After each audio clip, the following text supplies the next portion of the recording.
Alda.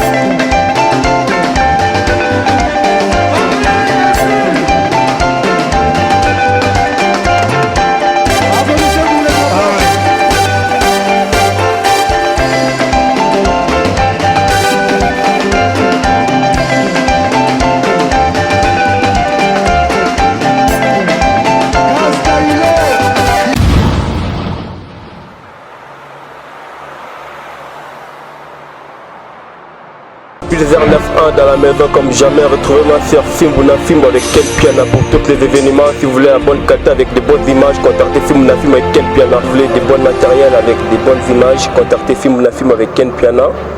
Mariage, anniversaire, soirée privée, contrat publicitaire, clip. Pour tout ce qui est caméraman, contactez Fimbouna Film avec Ken Piana. Et moi pour me retrouver c'est Pulsar 9.1 sur tous les réseaux sociaux. Et sur YouTube c'est Pulsar 9.1 pour retrouver tous mes clips. Et pour les restes des réseaux sociaux c'est Pulsar 9.1 aussi. Voilà, merci beaucoup Bana Congo. Bandeko tout bolanda biso de partout. Je pense bobenga biso chaque jour Ken Piana.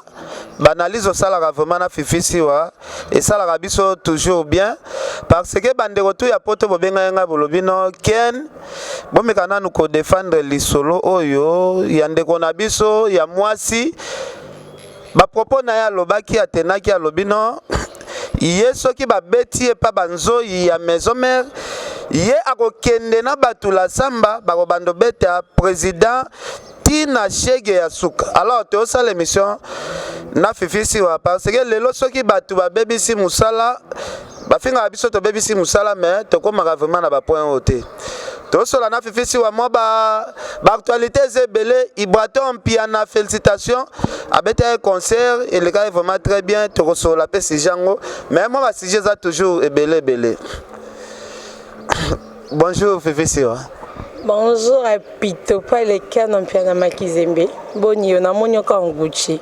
Non, ngande na sepeli très bien habillé. Na moni teinture c'est comme ça sukoli angol tout ça.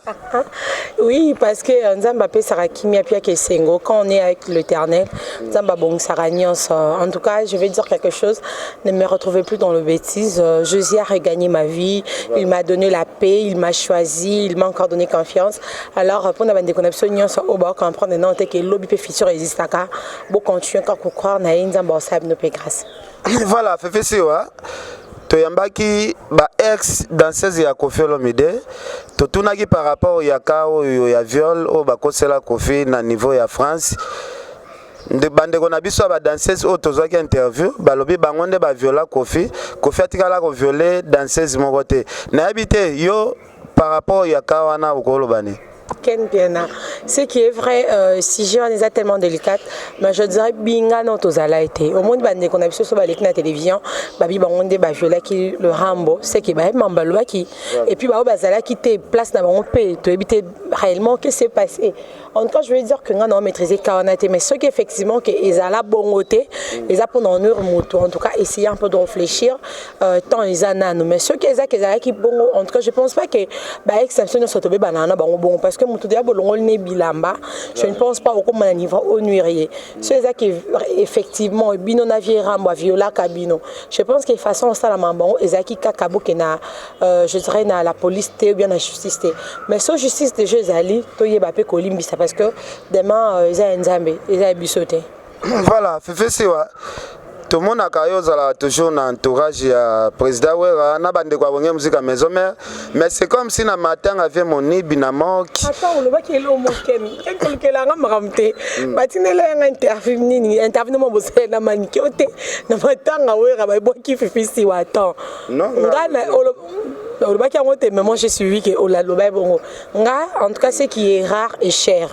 Il y a Noël, c'est un papa, c'est un yaya pour moi. Il y a Jonas Mbese. Na famille Makanda naza plus petite vraiment il y a Jonas. Parce que Jonas Mbese bangona moi ciné ba conseiller nga mingi na ba ya get un peu bazawana ponanga. Et je savais que maison mère eza matanga na ye nanga na morgue. Na vande prof ande na s'appuyer kuna voiture wera boite na s'appuyer ba na honorable secrétaire baba sur honorable Pachopa na yo na kati to sol na biso tellement pour nanga ezaki na rendre hommage pas Moni production merci si na zongi nanga na ebe na sona na posa sa bus no ya na caméra no ya si na fiki na pavillon 22 eska matanga ezalaki mais lokula na kina posa na ngote na yaki nanga olela na soki wana na baluki na zongi nanga na kiku matanga batoni ko pas fele yaki maman kulutu na he. Voilà, alors Fifi, matango ebimisi pe ba polémique ya makasi tomoni héritier Watanabe aki okota avec une forte délégation, il y a ba maître bayo kokota matanga par force jour y enterrement. Bato msusu babengi yango mankima, bato msusu babengi yango kivoyou, na bité Fifi siwa yo po landaki ba image. Je pense information tout batinde kwa poto batinde la ko ba lien ba message ya makambo to ezole mbuté ezaka te bande kwa poto batinde la biso ba lien biso nyonso total na kana ba lien c'est-à-dire eza moi ekena lobi ninyo na kebeta moi natala pe fimbu na fimbu ba beti nini so na moni ke lokwa ngamo na mwemda bobi ke Fifi siwa ba beta ki e batindika ki e ya fabricas na luki na ya Christian ça va Christian de Cornas me dit que ça marche mais bon il y a un fabricas zakinan abinon ezaki bongo te plutôt ba on des gouverneur de la ville au Kotaboé. Non, il y a batindika kenga zalaki wana. Te zalaki alataki complet à veste noire. Ce qui a bombé l'information, nga zalaki ya Christian de Corne, nga zalaki ayaki na ba danseuse à Fabregas, bazui ndeko na biso journaliste à moi sans automikana ni. Wanzo tomike mutuna grâce temo bakangie na loquette pas mettre ninja azotindika donc ils ont une information qui est vraiment je te parle là mais sauf que quand on m'a annoncé que il y a Christian été menacé je sais déjà que oui Ranson bien mettre ninja coquille menacé Christian de Cornesté il y a Fabricas parce que Fabricas on cas comme on est bossé Christian c'est Yves Mbouyul aussi bah Yves singa bon information fil la nouvelle pessinga que non ezaki a Christian té plutôt ezaki étudiant plus boussole mon master ya maître Fabricas de bando ya batini ki bango peteza ke gouverneur de la ville la zone des bozonga et ça c'est comme que baza push bango bata don't think que batini ki mais ce qui pesa ki bon ya tout temps apé moi ndam na vie nga nazala ki te na confirmer ni image pe na monité donc bino de bozala ki kuna na bango bazaki kuna bobi vraie version on devait question nga lobi par rapport ya arrivé à héritier na kati ya matanga est-ce que ba matanga to ko memela ngo na façon héritier yaki place ba autorité baza ebele bongo oyana forte délégation ya ba maître pour kota par force est-ce que conseil nini kopesa na ba artiste pona tobike ba matanga esuke pas ve mon éviter liweza tour de rôle et ko yela yo yelinga yeli bande ko mususu conseil nini kopesa Ken des fois on se comprend pas parce que seulement Tolinko se comprendre était héritier, c'est quelqu'un qui a passé sa vie dans la maison mère. Voilà. Je dirais que Moni a servi de la façon comme Muraille son père, je trouve ça un peu banal. Voilà. Parce que Bissonios Tebek qui est ensemble à Yamatangate. Bissonios n'a pas côté na milieu il y a presque en ligne. Dans le professionnel de médias RTG World. Tebek il y a Noël, il y a Noël, il y a Namorgue, il y a Noël à Lali, il y a Noël à Kundi Moni, on a pas conditionné ça. Voilà. Et puis si seulement boya qui média kota na kati ya cinquantenaire na kati est-ce que bakenda ko bim savi monib c'était plus dans ma raison mingi no bato internet je m'y mets un peu à la télé bozara so boyona bo déformer ba information tant so muta kufi akondi azui tomber na mort bino bolo kufi na boy ya Noël voulait protéger les noms de son frère Monib production et il est héritier je dirais na mokili on a mutayebi héritier kolekaya Noël azate parce que ma bin toi botaye mais mutaboko la ye mutazana c'est héritier je trouve pas ça important héritier a un problème na wira lelo pour na yo la Monib est normal Tout ça qui émission de le papa va bakoya. Faire à l'ensemble de film à y répéter. Faire baki dans un matanga mais moi tali calcul ba do muzamba ba expliquer yemo pas mis le bel parce que ma bien ana fa nanga. Mais ce héritier mon qui attend sous pas akina mawa. Mais ce il pas akina mawa il s'est présenté pour aller en manquer oui, je vais voir ça un peu bizarre parce qu'aujourd'hui héritier en tout cas nion sa ko ça na vie succès na yé à Kende Nicolas qui t'a nassé c'est Weranson. Il doit que dire merci à Wera. Il doit dire merci à Wera. Donc, ce qui est tout ce qu'il est devenu. C'est Wera qui nous a présenté héritier. Oui, cancer, héritier. Et puis héritier, Pendazawana. Saute aux occasions, il y a Goga. Parce que Wera, moi, existe à Kanabane, à fabriquer. Et moi, l'année, on a les stages de l'Itambo. Abi, Wera, il a 15 ans. Dans ça, papa, naï. Pour y a Solana, papa, naï, na mon qui problème, mais pour soi, quand on mais ce qui a dit papa, il sait quoi dire à son père pour s'apaiser. Il s'enflammer, prévenir tout ce qui est fait à Yebiango. Mais sauf que, à la qualité belé, mais le défaut n'est pas belé. Pourquoi? Entourage à l'artiste, on a besoin de héritier, on a des très bonnes relations. Héritier, qui est surtout solennel, dans le banné, qui est tant sous Goganga pour nous rendre mon nom à caisse au bêta, les a tout en noir. Mais comme les années, pour nous, c'est président au bêta Zakano. Mais on sait que depuis qu'il a commencé carrière, on est héritier dans la bêta générique de Simba. Vous comprenez? Dans le bambou, ça fiti, jalouse. Attends, n'a jamais Cindy Lecker, n'a jamais Tatiana Cruz, mais j'ai 30 dans un cas si Weston. Kabea, ça peka Kabea. Mais promets que Herbat, tu vas approcher la bango, Misabiso Mabe. Ensuite, on a peine à prendre un artiste en Les gens qui ont garde limite, c'est son grand frère. Lui connaît que c'est ma soeur. Ceux qui seulement que Stone a besoin de s'en avec tout. Vous avez qui dernièrement dans le match Mobwe, quand tu as combat, tu as que Chicha belle famille. Tout solennel, on a appelé ça un conseil. Héritier me disait, yo mon témoin, tu as la coup directeur. Moutatine là un crédit côté Zayo.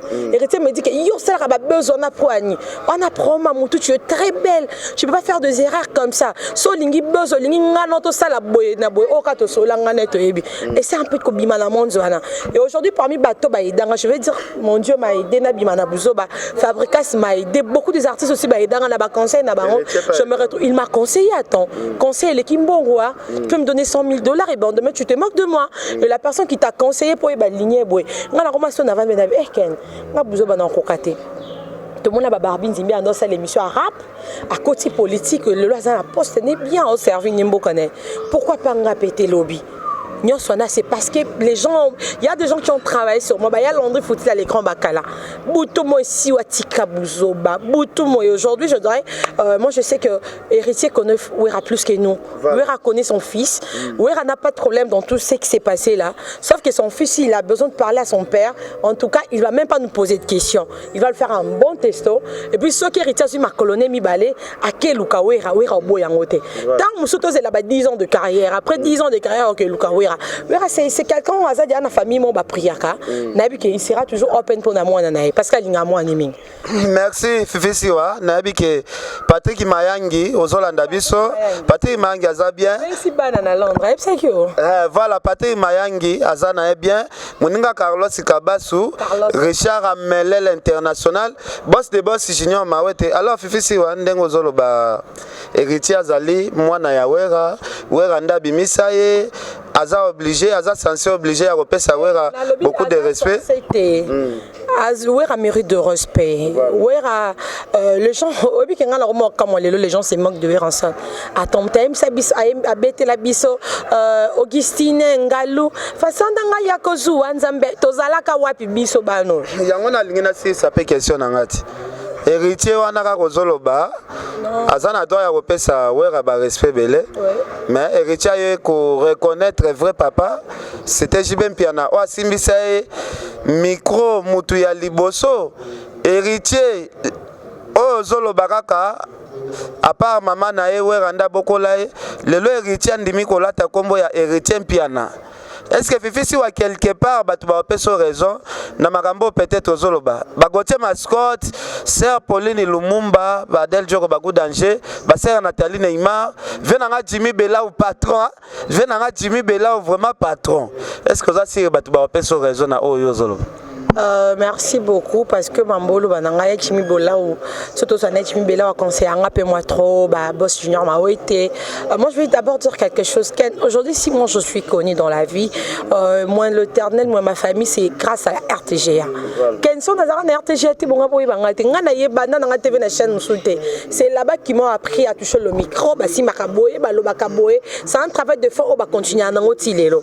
Aujourd'hui tout ce que je dois na cause na ya na pe na ba film na film na ya pe pas la bouche autorisée la maman a koumi sakaya bien a copé Sébastien maman c'est mais ceux qui RTG salara musala on était banga baye bangate attends revenons sur terre aujourd'hui et tu vas changer non attends c'est que mon nom la musique ezaka na hypocrisie JB il était où pour faire un travail de fond na via héritier zara pipi na ba fujit et à la maison mère c'était le fils chéri de Wera la personne qui t'a élevé qui t'a pris à Zonanda Kunendenge Moka le biango. Le leur changer, bon, comme on peut, ça fait rien du tout. Tu penses qu'en ratisser les bananes à mon kilo? Et bananes on va te pénan la Bible par rapport à Bajida, Bazistaka. Bananzam écoute enfant chéri, so to côté ma Bajida donc Zambaro bo mayona. Nous jusqu'au diemro Satan, yemutalinga, Zambalinga ko le kaya zate. Mais après, à Kenan a trahison. Mais c'est que je veux dire que ceux qui les l'ont héritier, à l'objet que JB, c'est son père. Bravo. Comment on dit?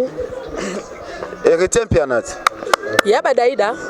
Mais quand la peine, tu as 4 musiques. Abandon ça, mais Musa Biaze Yandra Maison, Mère Yaza Yab exaucé. Bandon Welon Nabil.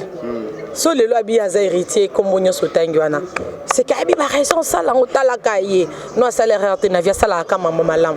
Tout féliciter. Voilà.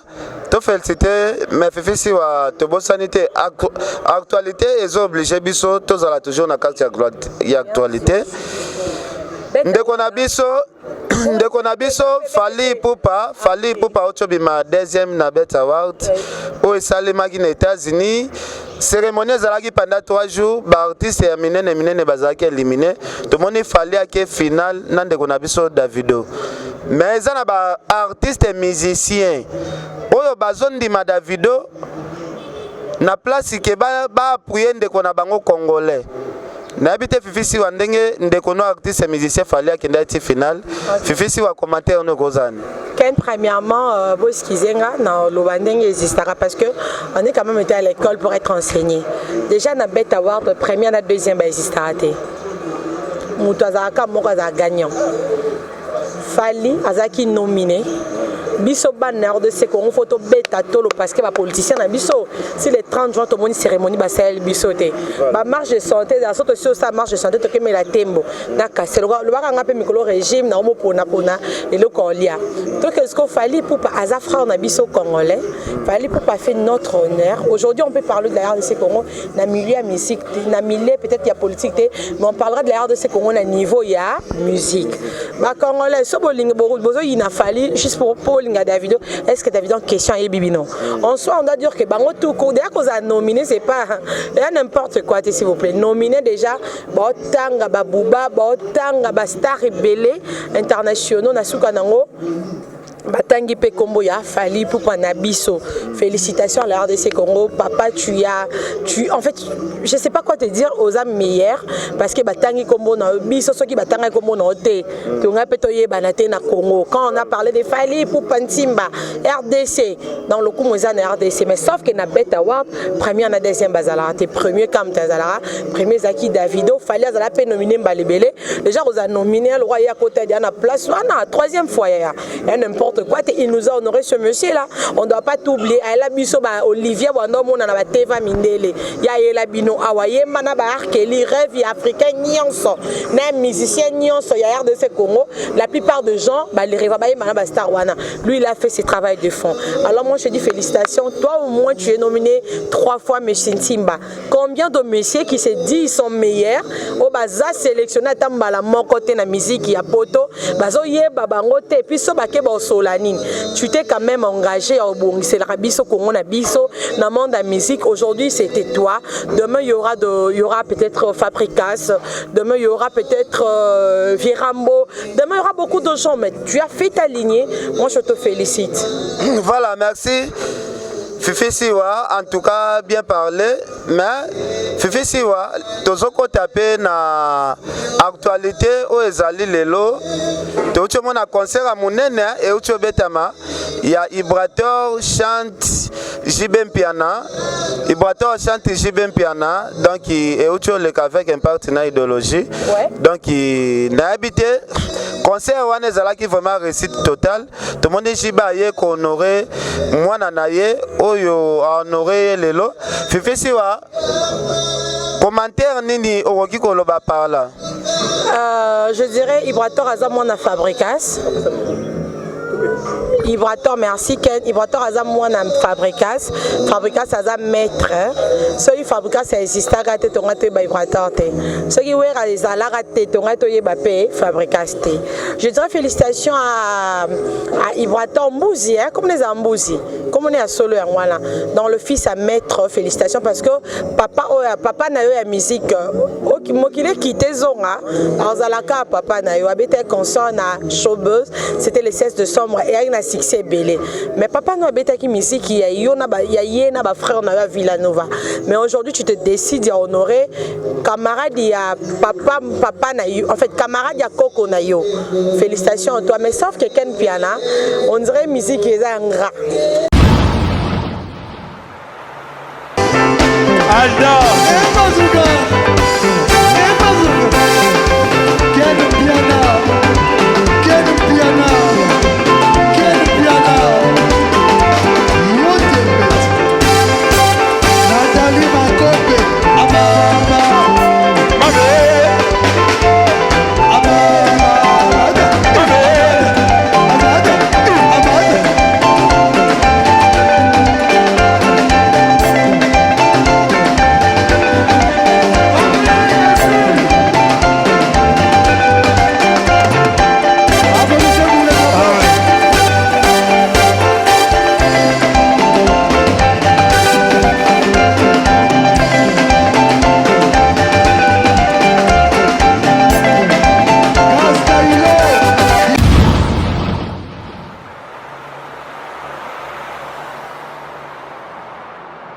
Pulsar 9.1 dans la maison comme jamais. Retrouvez ma sœur Fimbuna Fimbo avec Ken Piana pour tous les événements. Si vous voulez un bon kata avec de bonnes images, contactez Fimbuna Fimbo avec Ken Piana. Si vous voulez des bons matériels avec des bonnes images, contactez Fimbuna Fimbo avec Ken Piana.